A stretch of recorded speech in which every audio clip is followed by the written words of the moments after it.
Good morning. Morning. Hope everyone is doing good. Let me pull up the slides.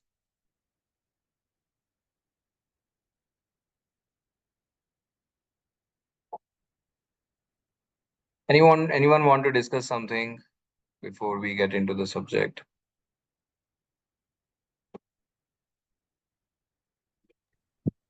Anybody has any Sumit, question? Yeah, good.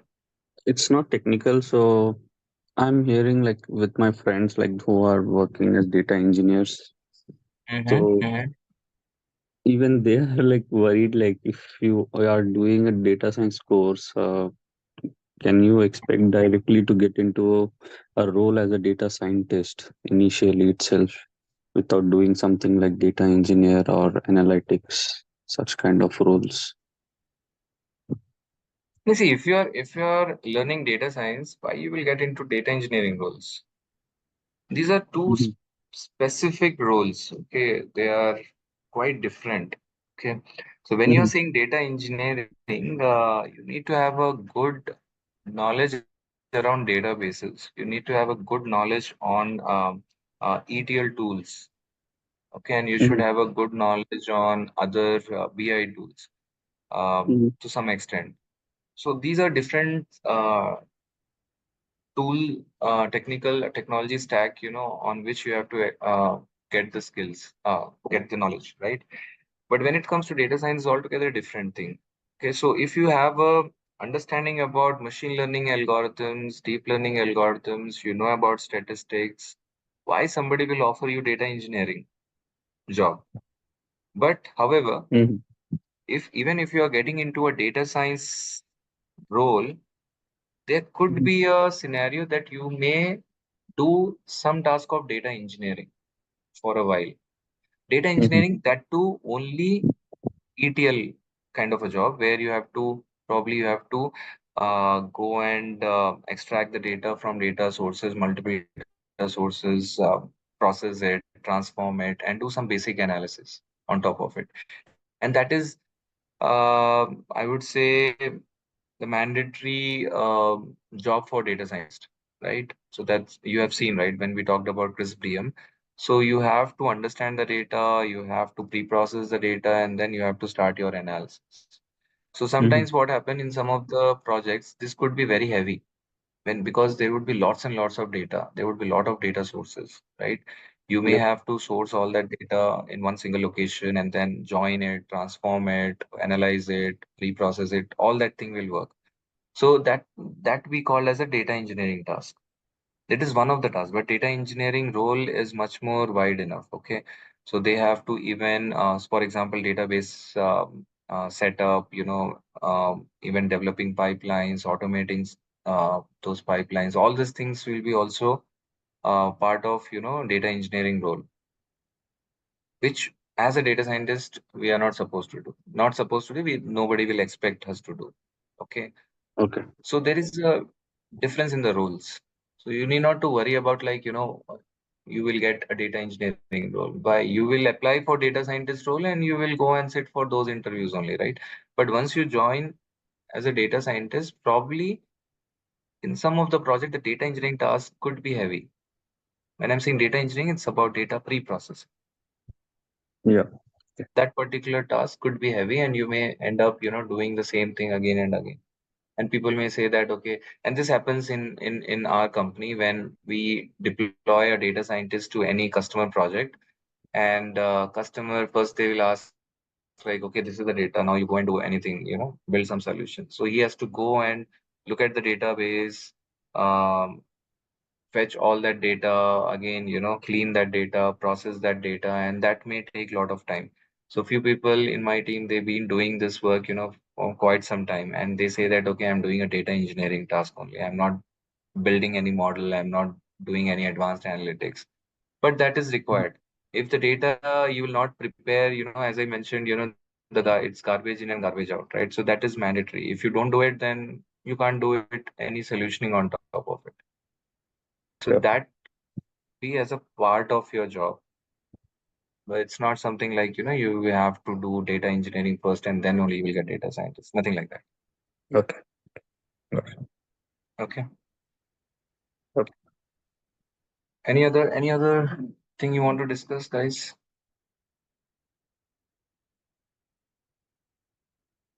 All right. So, guys, you remember what we discussed in the last class, or you forget? You forgot? Okay. So, I think with this particular slide, you will remember what we discussed. Okay. So, in the last class, we discussed about hypothesis testing, and we discussed about how to develop null and alternate hypothesis. Uh, okay. And we have looked into this particular example and couple of other examples, where we understood like how to define your null and alternate hypothesis. So what we understand is, um, uh, hypothesis which we want to prove, that's something, okay, we have to consider as an alternate hypothesis, and just opposite to my alternate hypothesis will become my null hypothesis. And we have also seen that there are different kinds of hypotheses which we can do, which we can formulate. If my alternate hypothesis is something less than equal to, then we consider it as a lower tailed hypothesis. Okay. And yeah, if it is like greater than, then it is an upper tailed. If it is not equal to, then it is a two tailed. And we have seen that, okay, why it is called so. Yeah, why it is called so, because basically, here we are talking about mean, right? And when we are talking about mean, so that means we are talking about continuous variable. And we generally assume that continuous variable distribution would be normal, okay, generally. And in this, so this distribution, normal distribution, looks like a bell-shaped, where we will have two tails on the either side of the mean, right? So if we have to talk about less than equal to mu zero, so if the mu zero is here in the center, and we are saying that, okay, your my mu is less than this mu zero, then we are talking about the lower tail or the left tailed. And if it is on the right hand side, we are talking about right tailed. So we call as a upper tail test. And we are talking about this mu not equal to mu zero, and mu could be less than mu zero or could be greater than mu zero. Then it is like two tail test. So I have to deal with both the tails. Okay, so this is how, we have to frame the hypothesis and decide which type of test is that, right? So this is something would be my first step, okay, while designing any hypothesis testing. Okay. Now, after that, we discussed about these errors. Okay. So what are these errors? These are called as type 1 and type 2 errors. So as we are testing and we are making decisions based on that test, our decisions may even go wrong sometimes, right? So if actually, if my decision coincide with the actuals, okay, then it will be a correct decision. If it doesn't, then I may commit type 1 error or type 2 error. And we discuss what is type 1 error.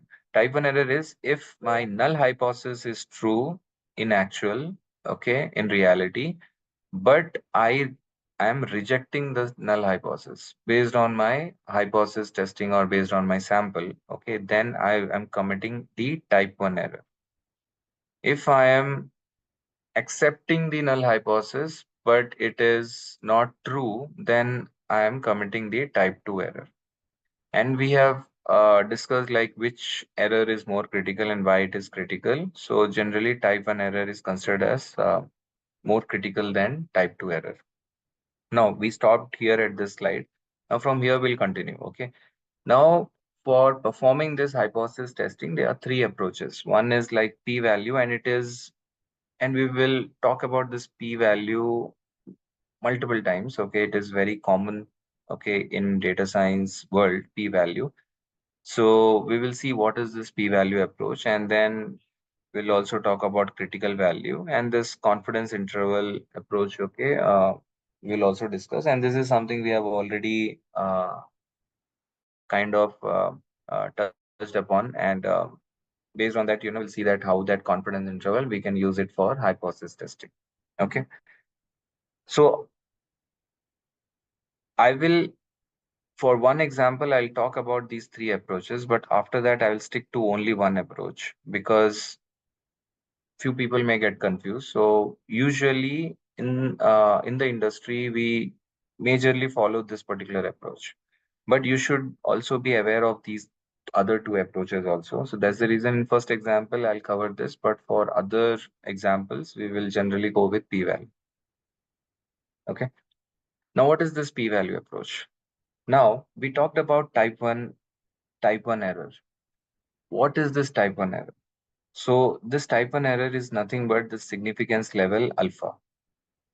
Okay, and we talked about what this alpha in our confidence interval classes. So if we know alpha, what can we calculate based on this alpha, guys? If anybody remembers, based on this alpha, what can we calculate?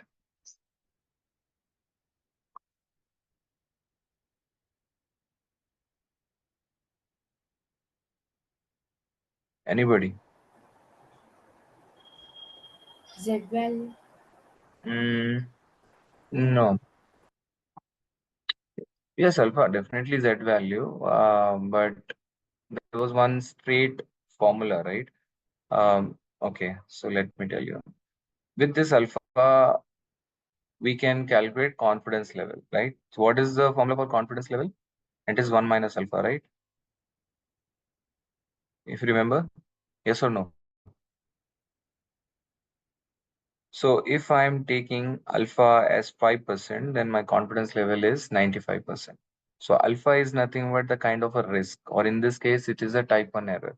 So error is like if I say that um, I have to see whenever you make a decision, it's not 100% correct all the time, right?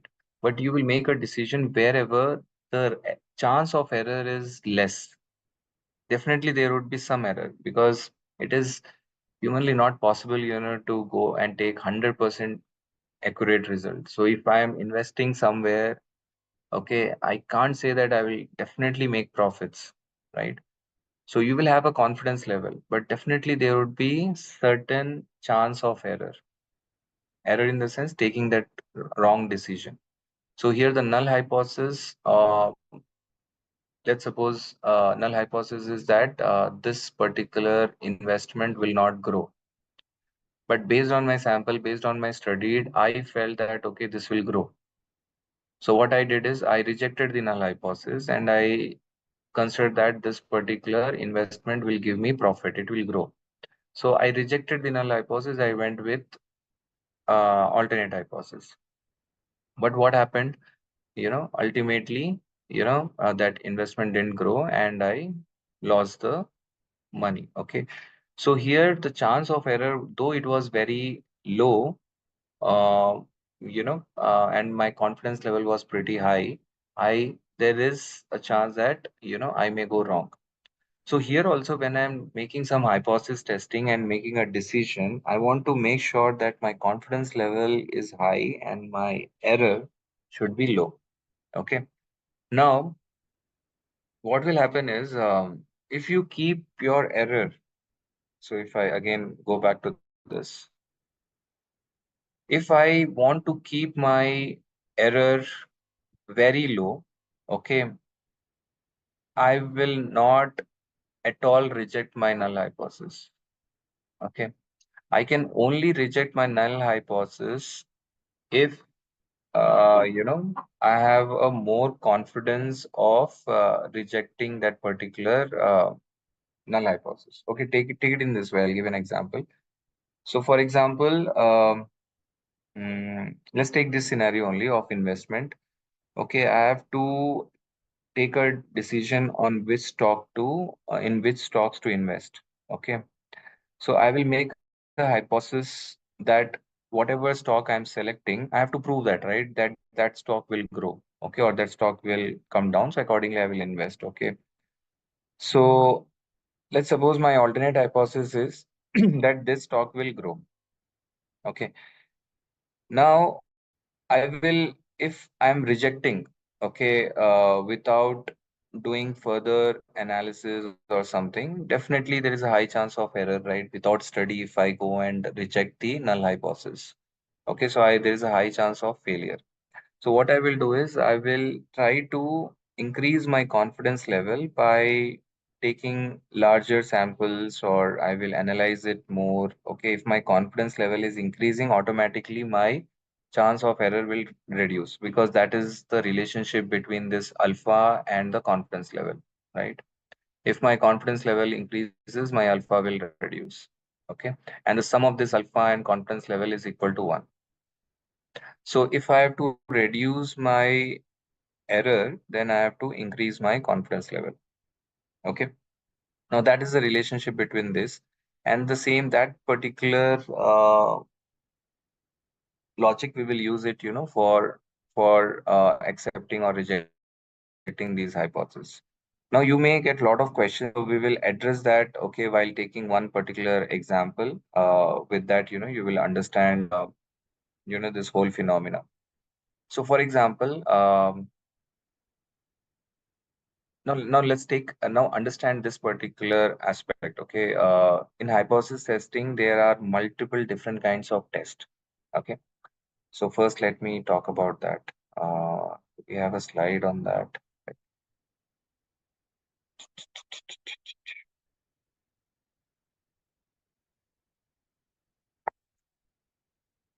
Okay, so let me add a slide here.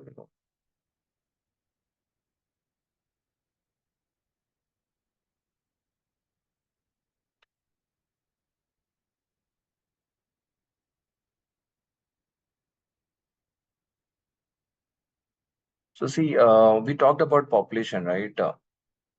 Population parameters. What are those population parameters, guys?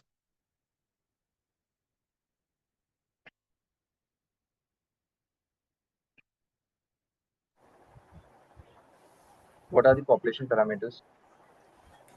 Mu, It's mean, mu, yeah, P proportion, yeah, capital P. And then we have this variance, right? Sigma square or standard deviation, right? These are known as population parameter. In the sample, we have talked about X bar, we talk about P hat, we talk about S square and S, right? Now in hyposystem, what we do is, if we have to comment something about mu, okay? So here in this case, in the example which we have seen yesterday, so that particular hospital is claiming a particular SLA. So that is the pseudo population parameter, okay, which is mu zero. And now I have to test whether this is equal to mu zero, or less than mu zero, or greater than mu zero, right? We have to frame that kind of an alternate hypothesis, and accordingly we have to go and test. Similarly, we can do it uh, for population proportion and for variance and for standard deviation. So here, as I cannot perform the test on the entire population, I'm going with a sample, and based on these sample statistics, okay, I will go and infer about the population. So overall, this particular kind of analytics is called as inferential analytics. Now, again, in this, there are multiple scenarios. So let's take first population mean, okay, as one of the scenario. In this, there are two different scenarios. One is if we know the variance of the population, and now you can relate it to the confidence interval classes. In that also, we have this scenario, right? So we are calculating the confidence interval in a scenario where we have some information about the population variance, right? Why we were taking multiple scenarios? Because the distribution changes, right? If the sigma is known, which distribution we have referred to, guys, in confidence interval?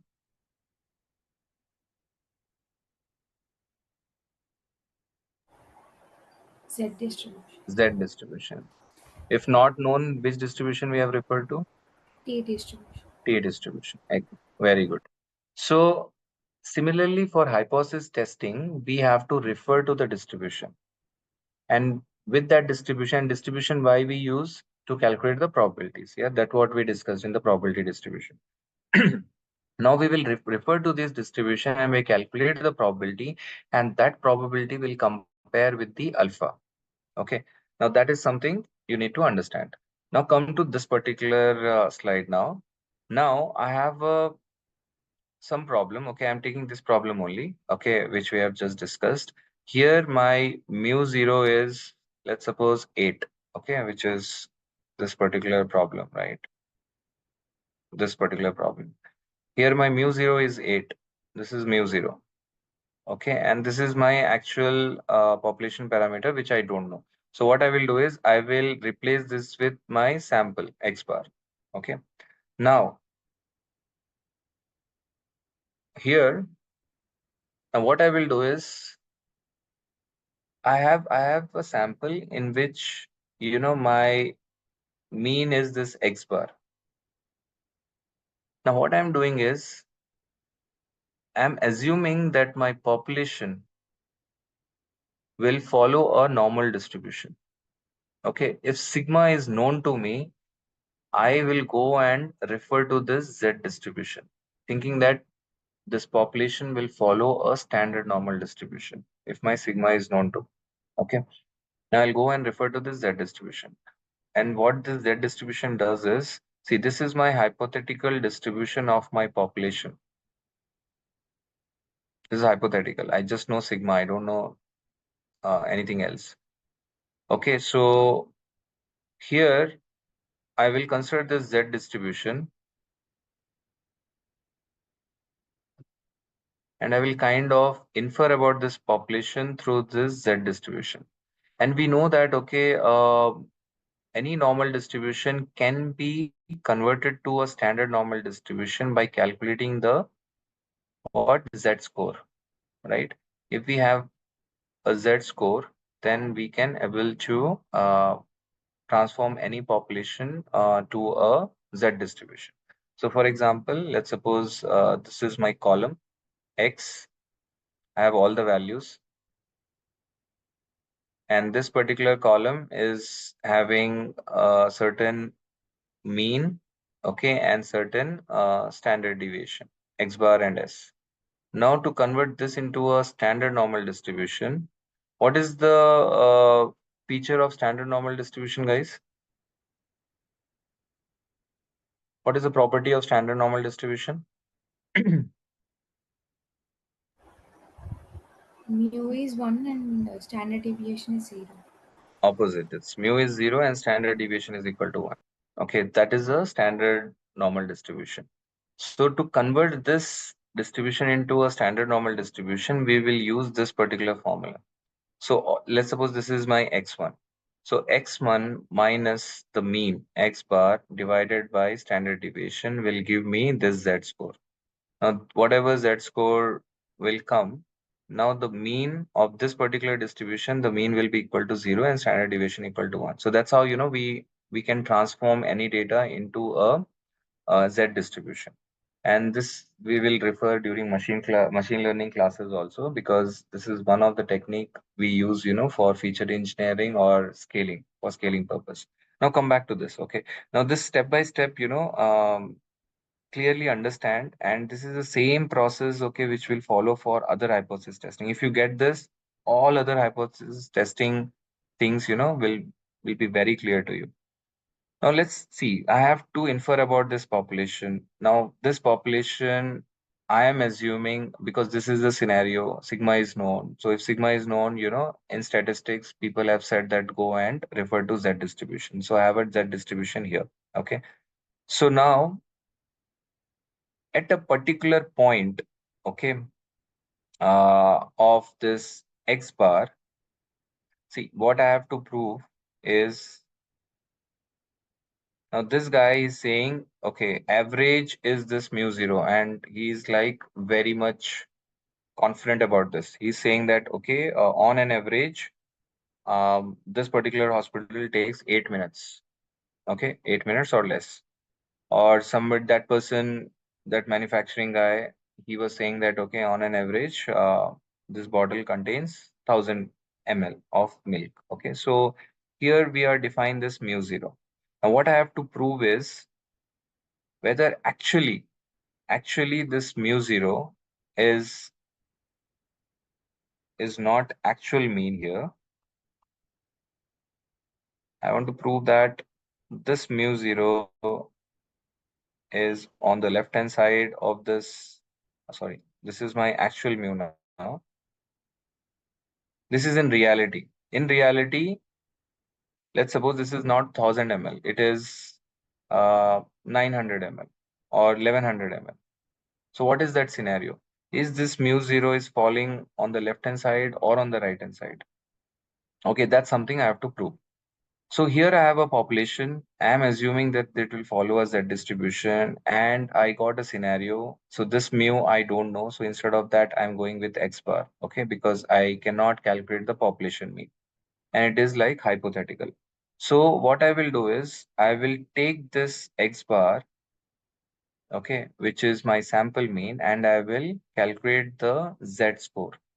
So what is that score? It is X bar minus mu, which is your this particular mu, pseudo mu, and divided by sigma. Okay, this is the actual formula of Z, but here we are taking the formula of standard error because we are dealing with sample, right?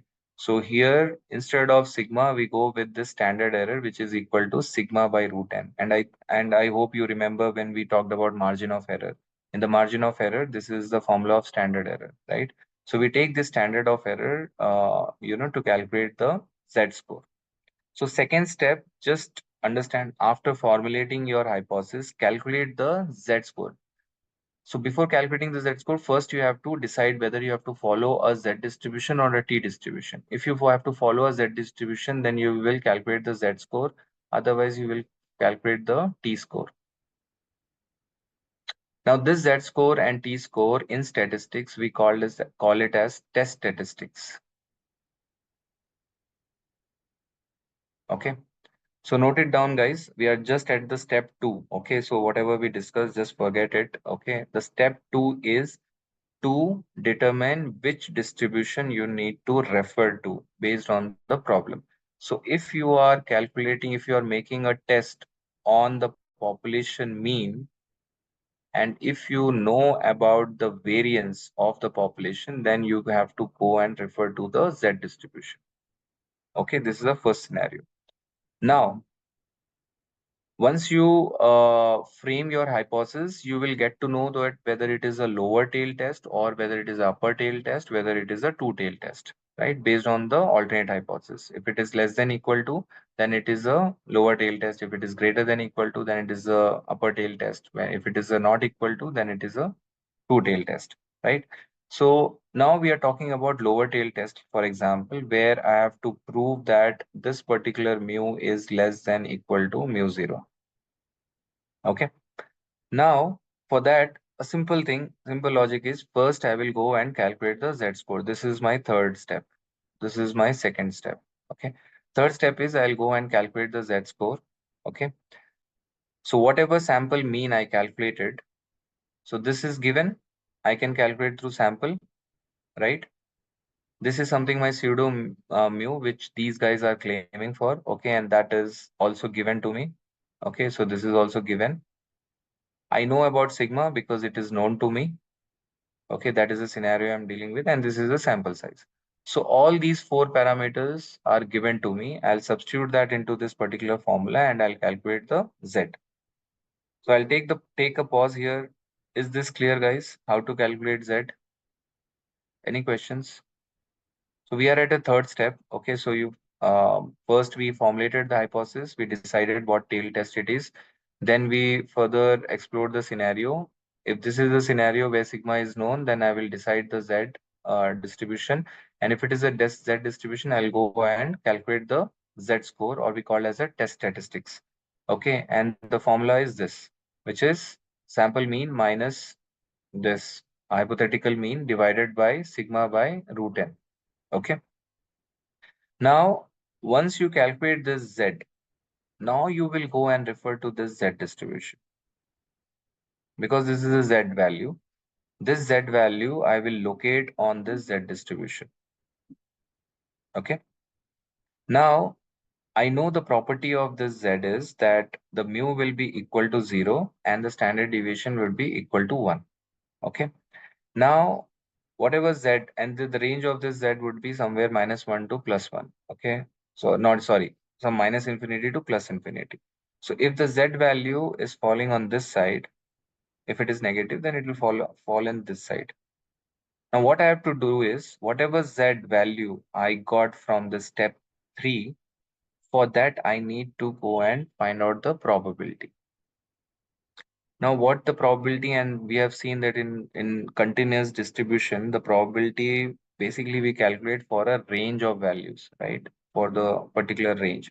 So here we will go and find out the probability of this particular region, which says that probability of getting this particular value or less than this particular value is given by this particular region. And this region is nothing but probability density function, okay, through which we can understand what is the probability that from this Z distribution we will get any value which is Z or less than Z. Are you following, guys, till this part?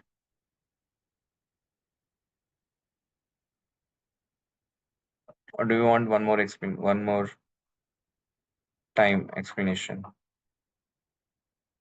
Guys, please speak out. Are you following or not? Yes, sir. Oh, sir, a small doubt. It Yeah, it actually looks like what we have done in Z distribution also. What is the difference between hypothesis and this one? Z distribution confidence level, right? You're talking about. Oh, yeah. Yeah. So that is also one of the approach. Okay. But here it is kind of similar. Okay. But you will get the difference when I will talk about the confidence level approach also. Okay. So here, and entire statistics is all about this only. You will take the distribution, you will find out the probability, and based on the probability, you will make the decision. Okay. So almost uh every kind of statistics, you will find a lot of similarity. The whole statistics is all about this distribution, the probabilities and all. It's like, there would be a slight difference in terms of, how you are using that particular concept. So here it is not exactly the interval. Here we are not considering any interval here. Here we are saying that just we are calculating the probability for this particular Z score, which we have calculated based on this particular sample. Okay, and we are finding out this probability. And this particular probability, we will relate it to this population. Okay, so let me finish this and then we'll get back onto this particular point. Probably, you will get clear, okay, by then. So Okay. here, once you calculate this Z score, for this Z, I want to know, what is the chance of getting this particular value or less than this particular value in on a Z distribution. Okay, so now as we have this Z and we know about Z distribution, we can able to find out this probability. For example, here the Z value is came out to be as -1.46. So for this -1.46, I will go and look at the Z distribution table and Z table, and I will find out the probability value of this particular region, which says that, because you know that in Z table, we for any particular Z value, we will get the left hand side of the probability, right? So if you are not sure, then you can refer to the previous class, or else, we can discuss on this again further. So in Z, in any kind of, and in Python also you have seen, right? We use CDF. Okay, the CDF function will give me, if in the CDF function, if I pass this Z value, it will give me the left hand side of the probability.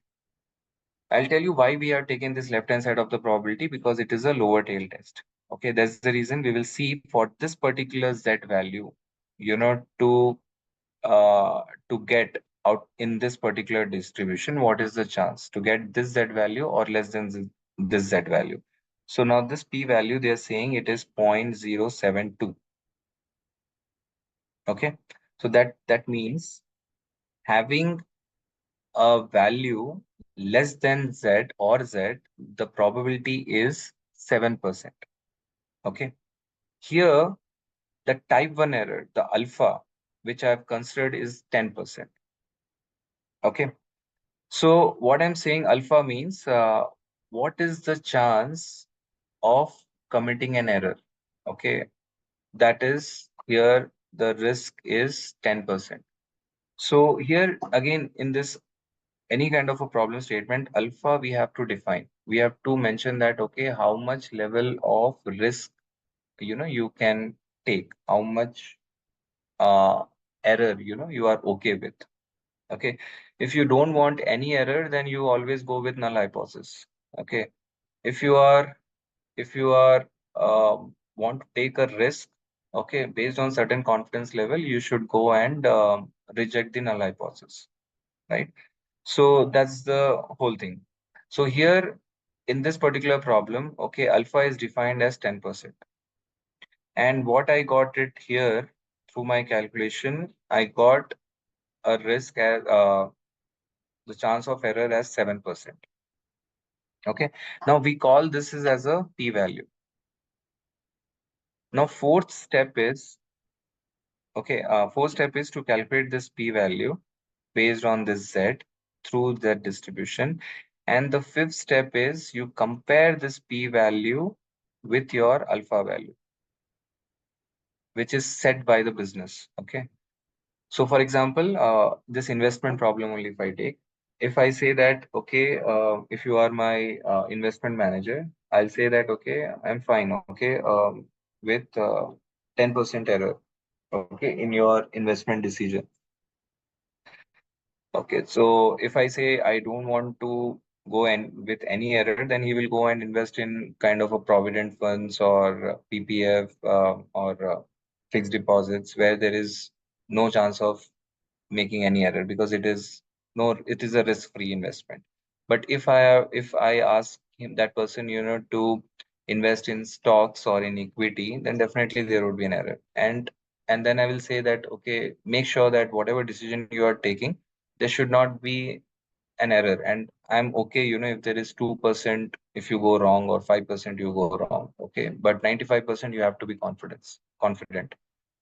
So my decisions here, the decision would change based on the alpha value. If I say if you are 99% confident, then only you invest, otherwise don't invest.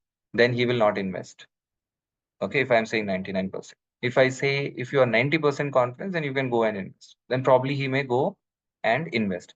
So here I'm talking about the confidence level, but here you can take it another way. Let's suppose if I fix that alpha instead of confidence level, if I say if okay, I am fine with 10% risk. So 10% risk means 90% confidence level. If I say I'm fine with 5% error, okay, that means 95% confidence level. Okay. So here in this case, basically in statistics, we fix the alpha. And with alpha, you can calculate the confidence level. If I'm fixing alpha as 10%, so I want to make decision with 90% confidence level here. Okay. So here alpha is 10%. And here the p-value is coming out to be 7%. Okay. Now the sixth step is you have to compare, and based on the comparison, you have to make a decision. If the p-value is less than alpha value, then you will go and reject your null hypothesis. So if it is not, if p-value is greater than alpha value, then you will fail to reject your null hypothesis. Then you have to go with alpha. Now let's suppose I change my alpha to 0.05, like 5%. At 90%, okay, he's rejecting my null hypothesis. But if my alpha is 0.05%, then he will fail to reject my null hypothesis. So here you are seeing that based on the alpha, decision would change, just like the example which I've given. If I say that at 95% you take the decision, he may not, he will fail to reject he may not invest, okay, in the stock. If I say at 90% you can go and invest, then probably he will go and invest that on invest. So the decision here changing, okay, based on the alpha value. So this is how a lower tail test is done. If your p value is coming out to be less than alpha value, your alpha value is somewhere here. Okay. And your p-value is coming out to be on the left hand side of the alpha. So that means your p-value is less than alpha. If your p-value is less than alpha, then you will go and reject your null hypothesis and you go and accept the alternate hypothesis. So you are going with an alternate hypothesis, and then you can go and make a statement that with a 90% confidence level, I can, I am stating that, you know, uh, when I'm saying rejecting, I'm stating that okay, this particular hospital is not following this SLA. Okay. So now let me put it second, step by step. Yeah. So in a p-value approach, this is are the different steps. First is you develop the null and alternate hypothesis. Is this part clear, guys? Everyone? Do you know how to develop the null and alternate hypothesis? You have to first quantify whether it is mean or whether it is proportion, whether it is variance, what exactly you are going and testing, right? And based on that hypothesis, okay, whatever you have framed, you can define whether it is a lower tail test or upper tail test or a two tail test, right? So that is your step one. From the step at step two, okay, you specify. So here basically for any kind of a problem, okay, you have to consider the level of significance or alpha. If let's suppose if it is a life science industry, there they would like to keep this alpha very low. Okay, they want to go with a higher confidence level. They will put it as 1% or 2%. Whatever decision they want to make, they want to make it with higher confidence. Okay, so there the level of significance could be low. For example, in the marketing kind of a thing where it is not that harmful. Okay, if you even go wrong, so that type 1 error. So here it is type 1 error. This alpha is type 1 error. So there the type 1 error could be high. Okay, there is because the risk of that type 1 error is not that big. Okay. If you go wrong, okay, for example, if you want to invest in marketing campaign, okay, even if you go wrong, maximum, okay, you will lose certain money. But here, if it is life sciences, it is about health. Okay, if you are launching a vaccine and if that goes wrong, then it may directly impact the health of people, right? So based on the use case, based on the domain, you have to specify the level of significance. Now the third is you collect the sample data and compute the test. So when you are collecting the sample data, now you have to understand whether you have any information about the population, whether the sigma is known to you or sigma is unknown to you. If sigma is known to you, then you go with the Z distribution. Okay, and based on the Z distribution, you calculate the test statistics, which is your Z score, and you know the formula. Okay, it is x bar minus mu 0 divided by sigma by root n. So this is my Z statistics, or we call as a test statistics. Now, this is common, as you mentioned, this is common even, in the for the confidence interval approach, these three steps will be common. Okay. Now, the p-value approach, where it will differ is that at this z value, you will go and find out the probability from where? From the z distribution. Okay, that distribution you will refer to, and you will calculate the probability value. So use this particular test statistics and compute the p-value from the Z table. And in Python, I'll show you, how you can calculate. Okay. Now, once you calculated this p-value, you compare that with your alpha value. If the p-value is less than or equal to alpha value, you will go and reject your null hypothesis. So this is 5 or 6 step approach, a simple to perform this hypothesis testing. Now there could be little bit of variation as we look into multiple different other scenarios of hypothesis testing. You will find some little bit variation, but overall approach would be the same, where you have to define the hypothesis, you have to specify the significance level, then you will calculate the test statistics, then you will calculate the p-value, and that p-value you will compare with alpha value. So these are the standard steps. But little bit of variation you will find in different kinds of hypothesis testing. Okay. Now, for example, let me take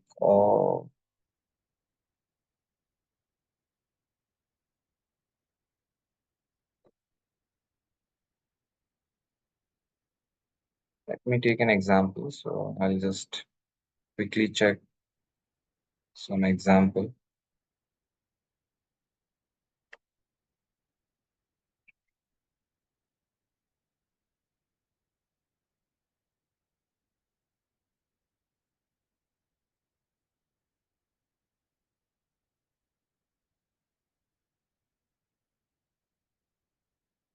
Let's take this example. So here you need to first understand. So just don't go with a heading. Okay, and just first look at the example. Here we are saying the mean response time for a random sample of 30 pizza deliveries is 32 minutes. Okay. So the population standard deviation is believed to be 10 minutes. The pizza delivery service director wants to perform a hypothesis test with alpha equal to 0.05 level of significance to determine whether the service goal of 30 minutes or less is being achieved. Now, after reading all these things, now you have to understand what exactly is the problem, okay, and what you have to prove. So here, majorly, what exactly is the problem is here this particular director, okay, service director, or the owner of this pizza delivery business, he wants to perform a hypothesis test to see whether they are following this service goal or not. So they are saying that, okay, they will maintain 30 minutes or less, okay, as their SLA. So they will deliver the pizza in less than 30 minutes. Okay. Now he went and he did some quick experiment. Okay, he took certain sample, random sample of 30 deliveries, and he found that the mean time, average time of delivery is coming out to be 32 minutes. So can he directly go and say that, okay, no, you guys are not meeting the service delivery? Maybe not, because as I mentioned, just by mean, you cannot take decision. Okay, so there could be, because mean is sensitive to certain values, there could be some extreme values, while calculating the mean. So just by looking at the mean, you cannot take the decision. So I have to find out what is the probability that I may get this kind of value. Okay, what is the chance of this kind of occurrence? Okay, that's something I want to study. I want to understand. If the chance of getting 32 minutes, okay, as a delivery time, even though it is very less, if I got in my sample, so that means there's something wrong. Okay, so that means there could be, uh, uh, you know, there could be such kind of scenario which may occur again and again. Like, it may take more than 30 minutes. So that's something I will understand through this probability distribution. So let's understand what all is given. So here, this you can consider it as mu zero because we are talking about mean. So here saying that this particular business, they are maintaining a goal of 30 minutes. So they are commenting on the population mean. Okay, so which I'm considering as mu zero. Here, alpha, they have set it as 5%. So that means they want to make a decision at 95% confidence level. And you have just seen that based on my confidence level, my decision may change. And in the real scenario also, right, your confidence, based on your confidence level, okay, your decision may change. If I say that, okay, you take the decision, but make sure that, okay, there should be only 1% chance of error. So if you are 99% confidence, then only you make the decision, right? So your decision would be something, right? If I say, okay, take with, if you are 80% confidence, you know, if you are even 80% confidence, you please go and take the decision. So your decision may differ. Similarly here also, instead in hypothesis testing, based on this alpha, based on this confidence level, your decision may change. You may either accept it or you may reject the null hypothesis. Now, this population standard deviation is given to me, is believed to be 10 minutes. So that means sigma is known here. If sigma is known here, what we have to do, we have to refer to this Z distribution. Now, this is very important point, because based on this thing, you will decide whether to go with a Z distribution or whether to go with a T distribution. Okay, now you know this mu zero. This is your X bar. Okay, sorry, this is your N. This is a sample size, 30 deliveries. This is your N. This is your X bar. This is your sigma. This is your alpha. And this is your mu zero. So almost you have everything. Okay, now let's go and first frame the hypothesis. Anybody wants to try? What would be the hypothesis here?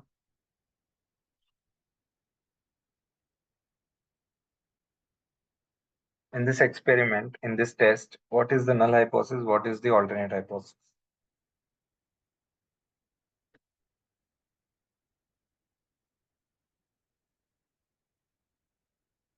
So what is the status quo? What exactly these guys are saying? They are saying that, okay, their service goal is 30 minutes or less. So that means they are saying this mu is less than equal to 30. Sorry. This is something I want to prove. Less than 30.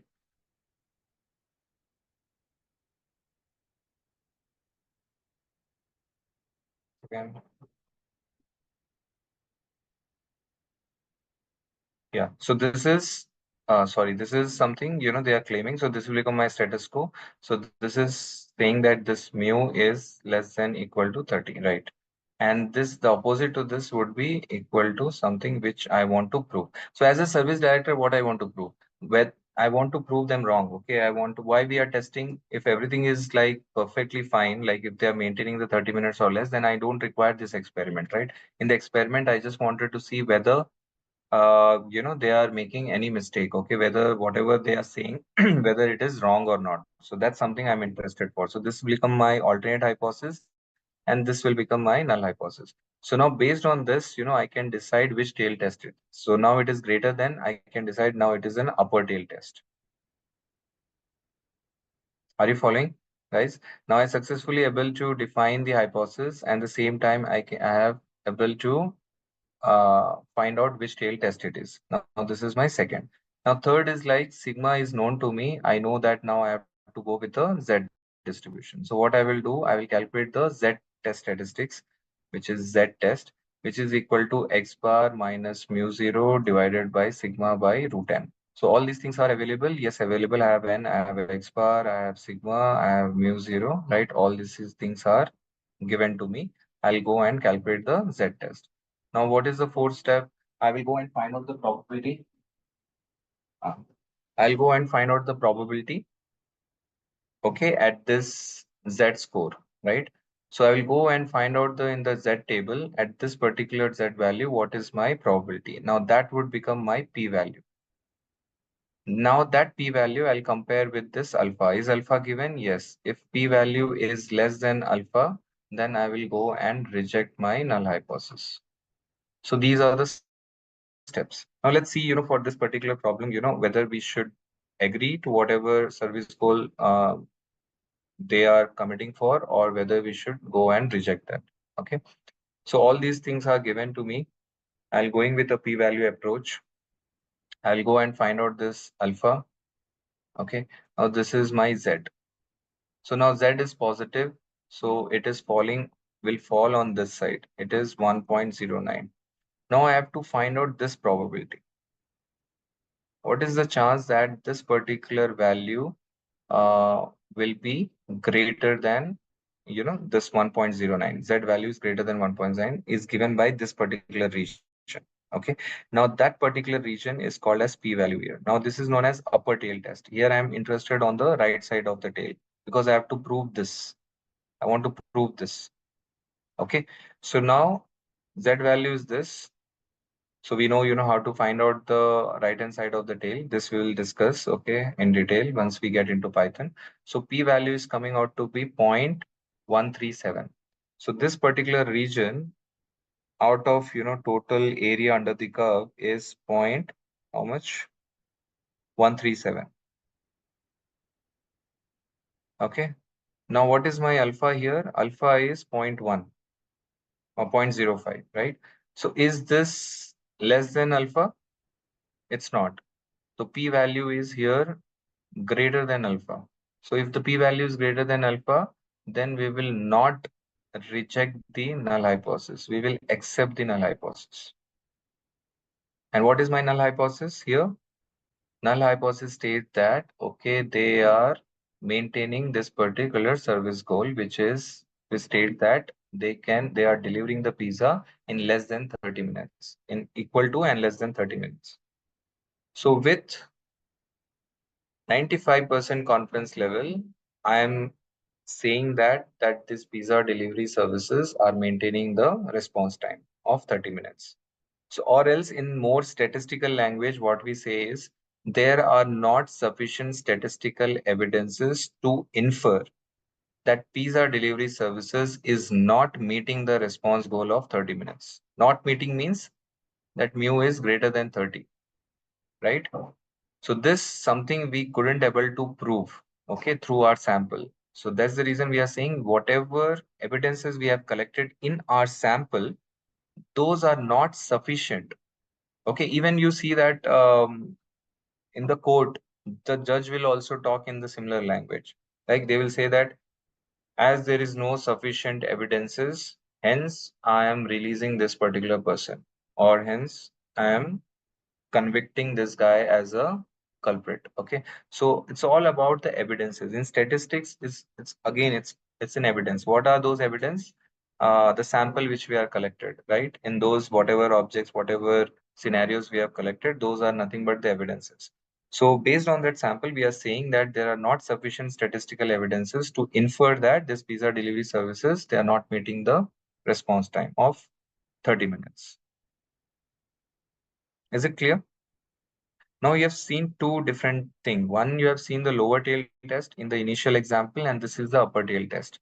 Now we will discuss like, how to calculate this p-value on the lower tail and on the upper tail. There is it's not so for this here, okay, it's not simple. So for example, here at Z, whatever p-value you will consider, you will calculate from a Z table, you will get the left-hand side of the things. For this particular Z value, for 1.09, if you look at the Z table, it will give you the left-hand side of the probability.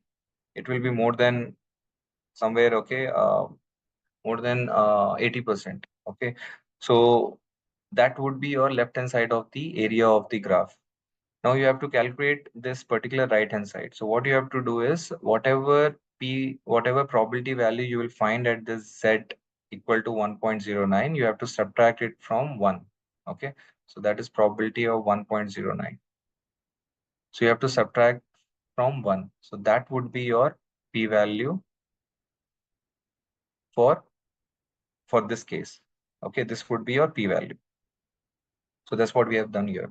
So when you say stats.norm.cdf at 1.09, so it will give you the left-hand side of the probability. It will give you the left-hand side area of the curve.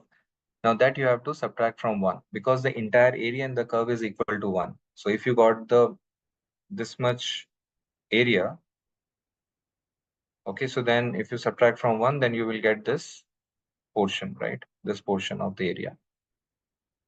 So for the upper tail, this is something you should not miss. Okay, this is a very important step. If you miss that, then entire decision will go wrong.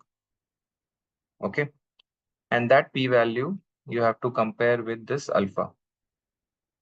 If the p-value is less than alpha, then you can go and reject the null hypothesis. Otherwise, you have to accept the null hypothesis. Is this clear, guys? Any questions?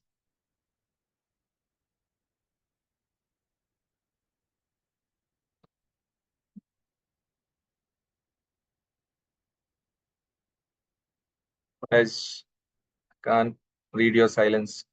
So yes or no?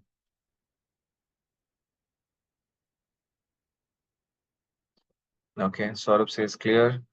Okay, fine. Okay, so that's about this particular scenario where sigma is known to you. Now we will talk about a critical value approach.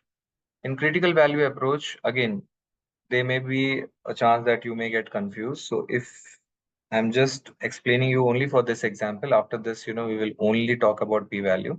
So if you don't get it, then don't worry about it. You can follow any of these three approaches, whichever is simple for you. So the only difference here is in this critical value approach is we, instead of p-value, comparing p-value with alpha value, we will compare the probability. Instead of probabilities, we'll compare the values. Okay, so this p-value is nothing but these two values are nothing but the probabilities. Yes, and these values will never go above 1. Okay, it will be ranging between 0 and 1. So these are all probabilities. Okay, and from where this probability is coming? From the z value, or we call as a z test statistics.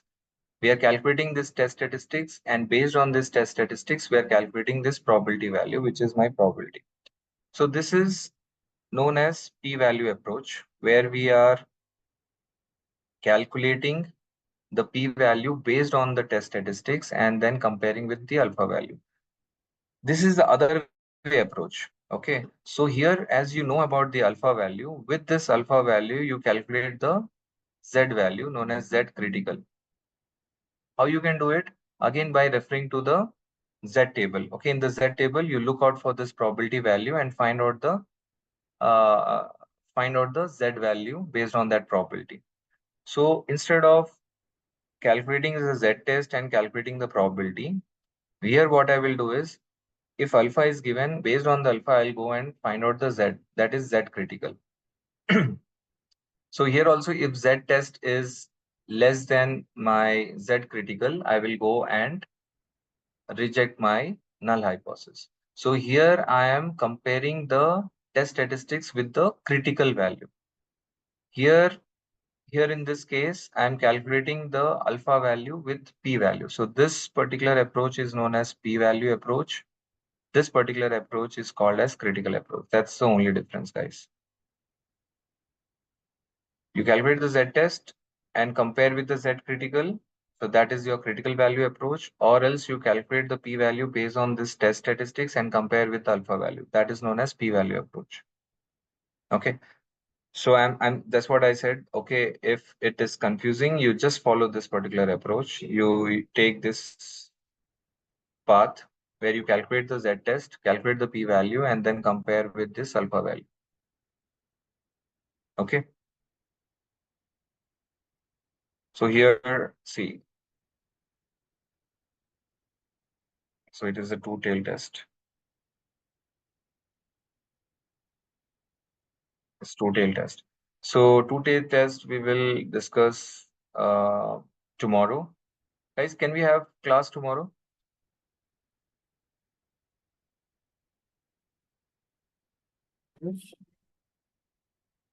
Okay. So we'll inform. Okay, we'll check with everyone and then we will inform. Okay, so if tomorrow we are taking class, then we will cover up this whole topic. Okay, so just to put it in a simple way, this is your z-test. And with the z-test, we are calculating the p-value. And that p-value we are comparing with alpha value. If the p-value is less than alpha value, we will reject the null hypothesis. Okay, this is known as p-value approach because you are calculating the p and then you are taking the decision. Or else you can do what? If the alpha value is definitely will be known to you. Based on this alpha value, you calculate the z critical. Okay, and then you compare with this z test. If your z test or test statistics is less than z critical, then you go and reject your null hypothesis. Now this is known as critical value approach, and this is your p-value approach. So moving forward, we will cover only the p-value approach because that is widely people go with that approach only. And in later topics also, this p value is very, very important. Okay, in machine learning algorithm also, we will refer to this particular p value. So that's the reason we standard one particular approach will follow all throughout the course. Okay, so we'll go with p value. But I hope you understood this critical value approach and the p value approach. Now, just to finally talk about the confidence interval. So what is the confidence interval is, so here, whatever decisions we are making based on alpha value, and based on alpha value, we can calculate the confidence level, right? If alpha value is 10%, my confidence level would be 9%. If alpha is 5%, my confidence level would be 95%. Okay. So what I'm doing is, in the confidence level approach is, I'm going and finding out the confidence interval only at this particular confidence level. So you know how to calculate the confidence interval at a particular confidence level. So if I'm going with a 95% confidence level, I will get a some interval. Okay, let's suppose I'll take it as interval of z mm, x to z y. Okay, this is my interval. So what I will do is I will find out this z test.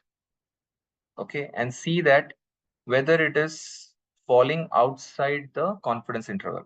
If it is falling outside, this particular interval, then I can go and reject my null hypothesis.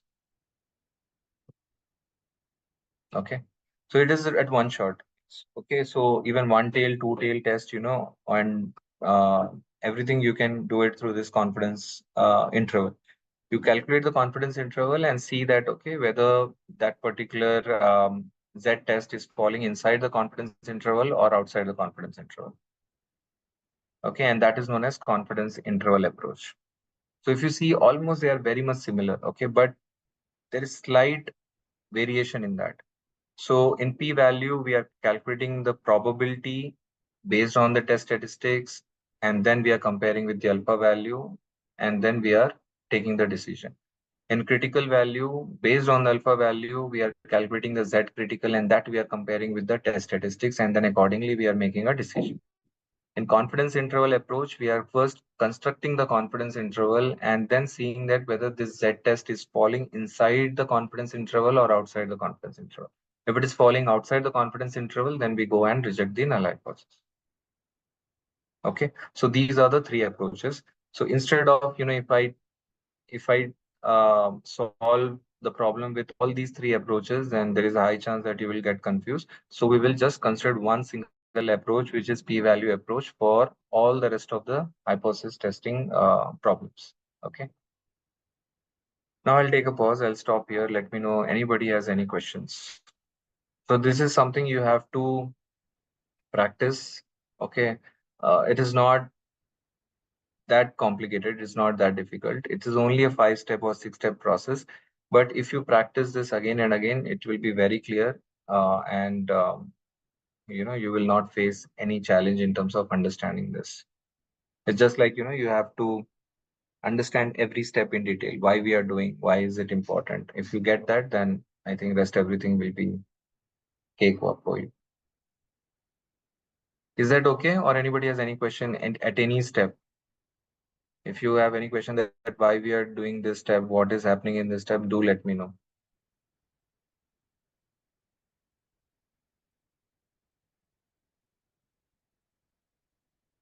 Okay, I think it's clear. All right, then guys, I will take a logical stop, here. Okay, and with this, you got an idea like what is this hypothesis testing. So once and we will do it multiple times from here. Okay, and eventually you will get it. Okay, the only thing is like there would be a little bit of variation, but overall process, the approach will be the same. So that's something, okay, we will discuss in the next class. If everyone agrees for tomorrow's class, then we will have it tomorrow, or else we will connect on Monday. Okay. All right, guys. So that's all for today. Have a nice weekend then. Thank you.